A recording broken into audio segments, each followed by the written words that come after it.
Hai hello, salam sejahtera Malaysia. Selamat datang ke channel Fels Lifestyle. Tuan-tuan dan puan yang amat dihormati, terima kasih kerana masih setia di dalam channel ini. Satu lagi kejutan daripada kepimpinan politik pembangkang. Dan kali ini bagi saya mungkin akan membawa kepada satu pemahaman mungkin yang amat serius kerana menurut satu kenyataan daripada ahli parlimen, iaitu ahli parlimen Pasir Gudang Hassan Abdul Karim, menyatakan pendapat bahawa Agong mesti mematuhi peruntukan perlembagaan dan tidak mengikut selera dan sentimen peribadi. Artikel daripada Malaysia Kini, Agong tak boleh tak layan jika pembangkang dapat sokongan majoriti. Nah, saudara-saudara, apa maksud daripada kenyataan Hassan Abdul Karim ini yang menyatakan pendapat bahawa Agong mesti mematuhi peruntukan perlembagaan dan tidak mengikut selera dan sentimen peribadi?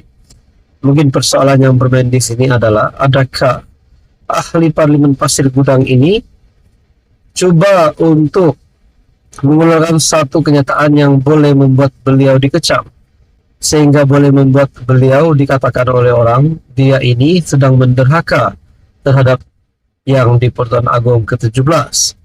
Nah, itu menjadi persoalannya.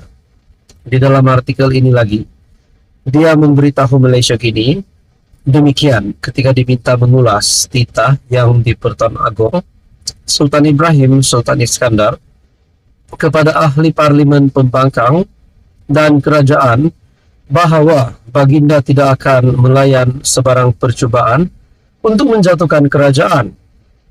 Dalam titah baginda semasa perasmian persidangan baru Dewan Rakyat, baginda bertitah semua orang harus menghormati kerajaan perpaduan yang telah dibentuk dan baginda tidak akan melayan sebarang permintaan daripada mana-mana pihak yang cuba mengganggu, gugat kestabilan politik negara.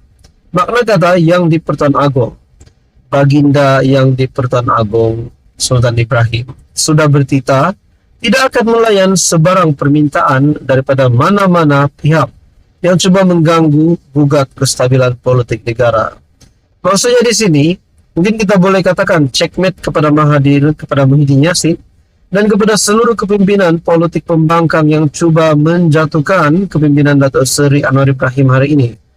Seperti yang pernah diulas oleh channel ini, bahkan daripada pemerhati politik yang lain, mungkin ada baiknya sekiranya kita menantikan pada PRU ke-16 sahaja barulah nak tumbangkan Datuk Seri Anwar Ibrahim. Saudara-saudara yang menghormati, apa komen Anda? Sekian saja, teruskan bersama di dalam channel ini. Halo semua, salam sejahtera Malaysia, tuan-tuan dan puan-puan. Terima kasih kerana masih setia di dalam channel ini. Terima kasih kerana masih terus bersama dengan admin di dalam channel Fels Lifestyle. Info padu, info hangat berkaitan dengan isu hangat politik di Malaysia disediakan di dalam channel ini. Bercakap tentang jawatan Menteri Keuangan, baru-baru ini Datuk Seri Anwar Ibrahim digesa oleh Hamzah Zainuddin untuk meletakkan jawatan, di mana Hamzah berkata Anwar patut pecat Menteri Keuangan, di mana kita sendiri tahu platform atau portfolio Menteri Keuangan yang dipegang oleh Datuk Seri Anwar Ibrahim sendiri. Nah, satu lagi perkongsian yang mengejutkan daripada Syabudin Husin ataupun Syabudin.com. Anwar patut serah jawatan Menteri Keuangan kepada Rafizi. Makna kata ada gesaan untuk Anwar letak jawatan dan menyerahkan jawatan Menteri Keuangan kepada Rafizi.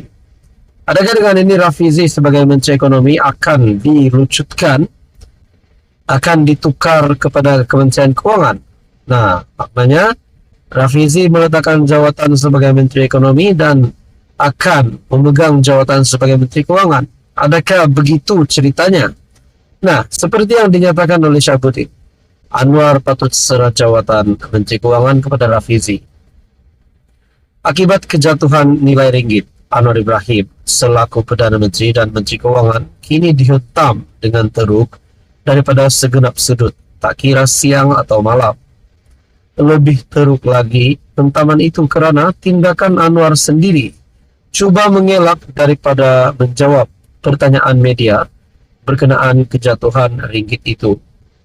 Sebaliknya menyerahkan kepada Governor Bank Negara untuk menjawabnya. Di mata banyak pihak, tindakan Anwar itu dilihat sebagai kurang rasa pertanggungjawaban kerana sebagai Perdana Menteri sekaligus merangkap Menteri Kewangan, tiada siapa selain beliau yang paling layak untuk menjawab isu kejatuhan nilai ringgit.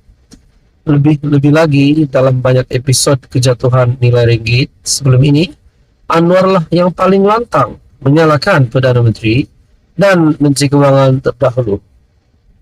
Di Parlimen semalam, Ketua Pembangkang Hamzah tidak melepaskan peluang menghentam Anwar, termasuk menyarankan agar PM memecat Menteri Kewangan, atau dalam arti kata lain, Anwar mesti memecat Anwar. Dengan segala apa yang berlaku kebelakangan ini, terutama berikutan isu kejatuhan nilai ringgit masih menjadi percakapan ramai, Anwar harus realistik dan sedar bahawa jawatan Menteri Kewangan adalah beban kepadanya. Sebagai PM yang sibuk dengan pelbagai urusan, memegang jawatan Menteri Kewangan dalam waktu yang sama hanya menjadikan portfolio itu kurang diberikan tumpuan. Walaupun ada Menteri Kewangan kedua, Amir Hamzah, untuk membantunya, peranan komitmen dan tanda tangan Anwar selaku Menteri Kewangan pertama tetap lebih utama. Dan melihat kepada apa yang berlaku sejak lebih setahun yang lalu, harus diakui bahawa Anwar seperti tidak mampu memikul dua tanggungjawab selaku PM dan Menteri Kewangan. Nah, di dalam perkongsian ini juga, untuk itu bagi meringankan beban dan bagi memastikan portfolio keuangan negara dapat diurus dengan tumpuan yang penuh, adalah lebih baik jika Anwar dapat segera menyerahkan jawatan Menteri Kewangan kepada Rafizi. Dengan latar belakang ekonomi yang dimilikinya, serta mempunyai pengalaman kerja di pelbagai syarikat ternama, ahli Parlimen Pandan itu adalah paling layak memegang jawatan Menteri Kewangan. Adakah Anwar akan mengosongkan kerusi Menteri Ekonomi untuk menggantikan Rafizi, dan Rafizi pula dipindahkan ke portfolio Kementerian Kewangan? Itu menjadi persoalan. Nah, saudara-saudara, kalau ini benar, siapa yang layak untuk memegang portfolio Menteri Kewangan selain Rafizi, ataupun mungkin Menteri Ekonomi selain Rafizi? Apa komen Anda, saudara-saudara? Anda boleh komen di bawah. Sekian saja. Teruskan bersama di dalam channel ini untuk info yang seterusnya. Jangan lupa tekan butang like, share, dan juga subscribe.